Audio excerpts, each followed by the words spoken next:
Salut à tous, alors comme vous le savez, on est vraiment en phase transitoire au niveau de la réglementation européenne et donc française sur les drones, c'est pour ça que j'en parle assez rarement d'ailleurs, et ma vidéo sur le Mavic Air 2 a entraîné beaucoup de questions de votre part, et ces questions en fait elles ont un peu toutes le même fond, c'est de savoir si le Mavic Air 2 tel qu'il est vendu actuellement répond aux exigences de la réglementation européenne actuelle et future. Alors Hubert a fait tout récemment une vidéo sur la réglementation en général, je vous mets son lien en description. Moi aujourd'hui je me focalise vraiment sur le Mavic Air 2, est-ce que l'acheter aujourd'hui est une bêtise par rapport aux évolutions futures de la réglementation européenne.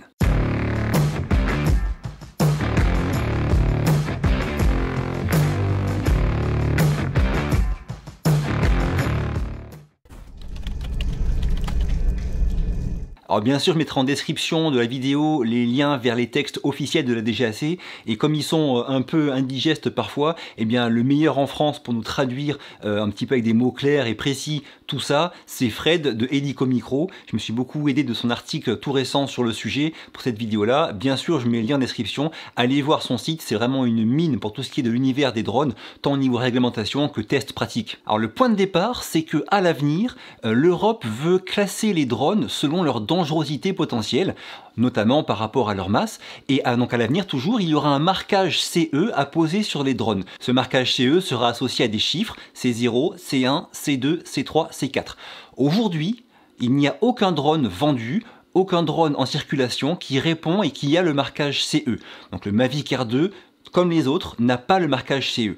L'autre point important, c'est qu'aucun drone actuel ne pourra obtenir le marquage CE plus tard. Donc le Mavic Air 2 restera tout le temps un drone sans marquage CE. Cela étant dit, bien sûr, ce cas est prévu, comme il concerne tous les drones actuels, et donc la réglementation prévoit l'usage de ces drones sans marquage CE dans le futur. Alors aujourd'hui, quand on vole en loisir avec un drone, équivalent au Mavic Air ou au Mavic Air 2 dans quelques jours, eh bien on est soumis à une réglementation. Je vous mettrai le lien en description de la vidéo vers cette réglementation actuelle du drone de loisir, avec des points qui sont très clairs, comme ne pas voler en agglomération, garder le drone en vue, bref, c'est les points classiques que normalement tout le monde est censé connaître. Mais à compter de janvier 2021, on va changer de réglementation et passer dans une phase transitoire qui va durer 2 ans. C'est là que je vais faire intervenir un tableau disponible sur le site de Helico Micro. Ce tableau, il résume parfaitement tout ce que j'ai à vous dire maintenant. Alors avant de voir ce tableau en détail, un point important, c'est qu'il n'y a aucune caractéristique technique du Mavic Air 2 qui ne satisfont pas à des règles actuelles. Donc j'ai eu une question très intéressante sur l'absence de la DSB sur les Mavic Air 2 vendus en Europe actuellement.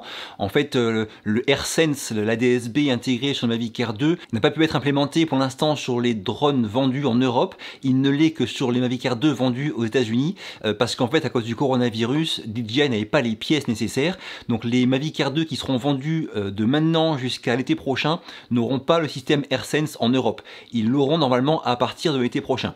Donc le système AirSense, c'est en fait un plus, c'est un système ADSB qui vous permet uniquement en réception d'avoir des signaux d'aéronefs, donc hélicoptère, avion, proche de votre drone. C'est une sécurité en plus, et donc sur votre application du téléphone, vous verrez la présence d'avions ou d'hélicoptères proche de votre drone. C'est uniquement un système en réception, ça n'a rien à voir avec le signalement électronique qui est obligatoire pour les drones de plus de 800 grammes uniquement. Le Mavic Air 2 faisant 570 grammes, il n'y a aucune obligation d'avoir un signalement électronique, et de toute façon, la DSB, comme je vous le disais, n'en est pas un. C'est qu'une réception d'un signal d'aéronef proche de lui. Alors j'aurais bien aimé l'avoir, cela dit, c'est dommage qu'on ne puisse pas l'avoir, mais ceux qui commanderont leur drone à partir de juillet ou août prochain l'auront.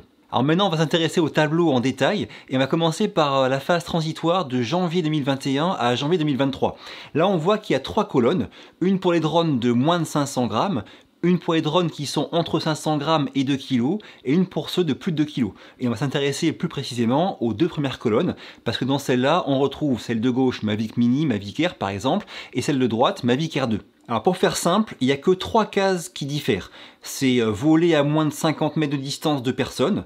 Ce sera possible avec un drone de moins de 500 grammes. Ça ne le sera pas avec le Mavic Air 2 qui fait plus de 500 grammes. La seconde case différente, c'est vers le bas là. Il y aura un examen théorique complémentaire QCM d'au moins 30 questions qu'on devra faire en plus du QCM en ligne de 40 questions avec le Mavic Air 2. et il ne sera pas nécessaire avec un Mavic Air 1 ou avec le Mavic Mini par exemple. Et après, il parle d'une auto-formation pratique qu'il faudra suivre avec le Mavic Air 2 et pas avec le Mavic Air 1. Cette formation pratique, elle n'est pas encore clairement définie, on en saura plus, et sur tous ces points-là, dès que moi j'en saurai plus, je vous mettrai à jour cette vidéo, mais aussi je ferai des vidéos dédiées. Alors déjà, ce qu'on voit, c'est que sur la phase transitoire de 2021 à 2023, en fait, moi, j'ai pas l'impression que ça me change grand-chose dans mon quotidien. Aujourd'hui, je ne vole pas en agglomération, sauf pour une mission pro, mais en loisir, je ne vole pas en agglomération. Je ne survole pas de personnes, ni de rassemblements. Quand on regarde tous les points un par un, moi, ça ne me changera pas la vie. Le seul point qui va changer à compter de janvier 2021, vraiment les choses, c'est que pour tous les drones, on ne pourra pas voler à plus de 120 mètres de hauteur contre 150 mètres aujourd'hui dans les zones où c'est possible.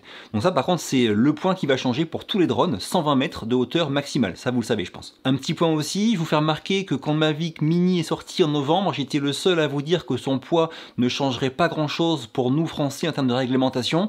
J'ai eu beaucoup de commentaires hyper agressifs, énervés, en me demandant d'où sortaient ces informations pourries.